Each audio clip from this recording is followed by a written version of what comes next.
Well, here we have a 40-year-old Briggs & Stratton 3 horsepower choke-o-matic style carburetor. That means automatic choke.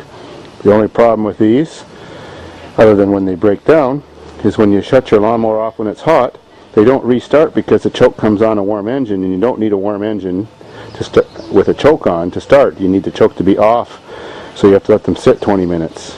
Now, when a choke-o-matic is turned off, the butterfly valve should always be closed. Now this one's partway open. So that makes sense. The complaint the customer had was sometimes it starts and sometimes it doesn't. Well, sometimes I guess it was closing by itself, and like right now it doesn't close by itself. When I push it closed manually, it does start. When you're checking these to see if they're functioning properly, make sure they're closed, then start it. They should open up within 2 to 3 seconds.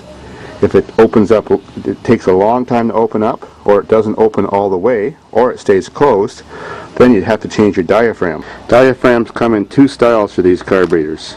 The bigger one and the smaller one. That's the bigger one that's going to work on this lawnmower.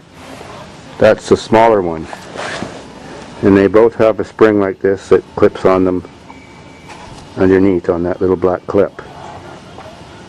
Whenever you're running one of these lawnmowers with the air cleaner off, always put the screw back in, because very often the screw goes right down into the tank, and if you don't have the screw in, it starts sucking gas out of the hole in the tank and flooding it out, and it also doesn't make the right amount of suction when that screw's not in there for the choke to work.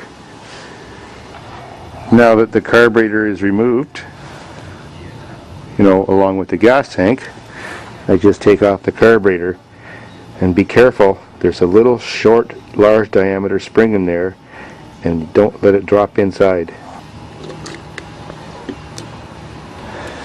There's the spring I'm talking about. That spring does not sit in that pocket. That's totally wrong. This spring goes in the pocket underneath the carburetor with the washer side facing out, like that.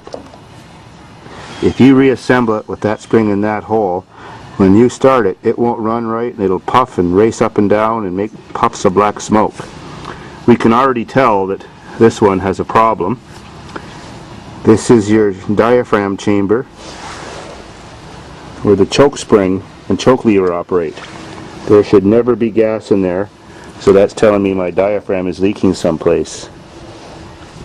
When you have these apart, scratch these screens clean and blow on them and see if you can get air to pass through. Sometimes varnished gas clogs them and they look clean, but blow on them and see if you can get air to pass through. Sometimes varnished gas clogs them and they look clean, but no gas will blow through. Or when you reassemble one of these after you're done changing that diaphragm, always take a paper towel or something and dry the gas out of that hole.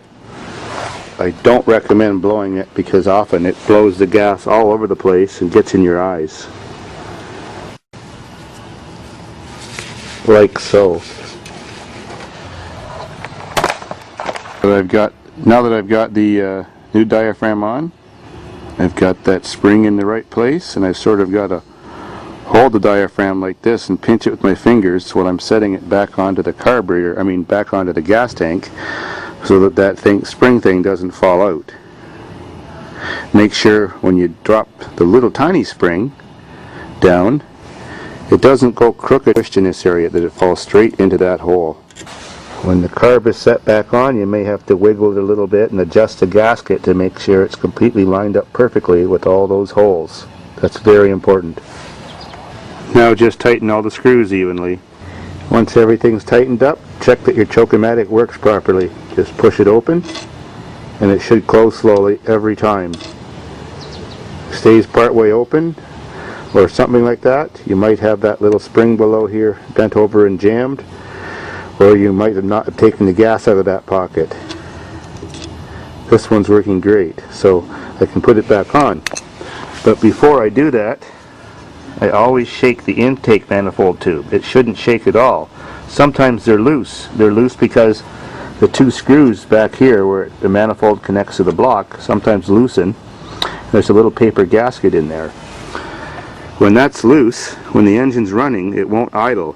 When you do get it to run, it only runs at full speed. When you try to slow it down, it surges up and down and wants to stall. That's because it's sucking air that's getting around the carburetor and getting in the back of the manifold over there. The tension on this spring controls your governor speed, and that's your shutoff switch. Don't forget to put that back in to test it. A lot of times people have played with the mixture screw in these older lawnmowers and don't exactly know where to set it to get the lawnmower running or running the best. Well, if you turn it 2 turns out or somewhere close to that, it will always start, but it'll be running too rich and be chugging lots of black smoke.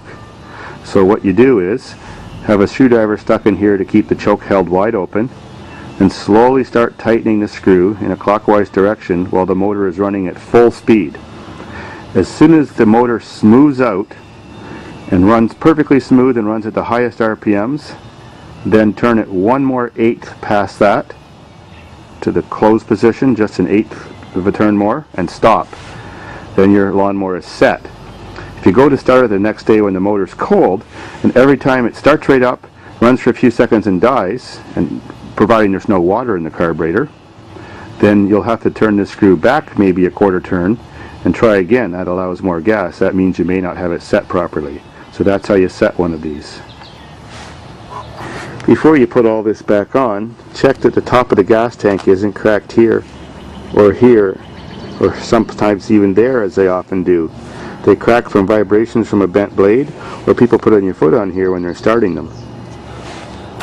Now, like I mentioned before, to try to make a lawnmower that's a Briggs & Stratton start on 1 pull to impress people, always tilt it so that the spark plug points towards the ground for 2 seconds, and that primes the little extra gas chamber that's in the carburetor.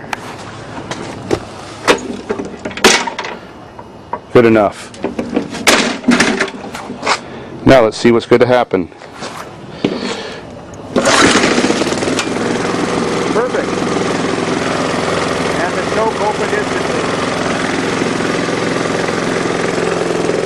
We'll shut it off and see if the choke closes.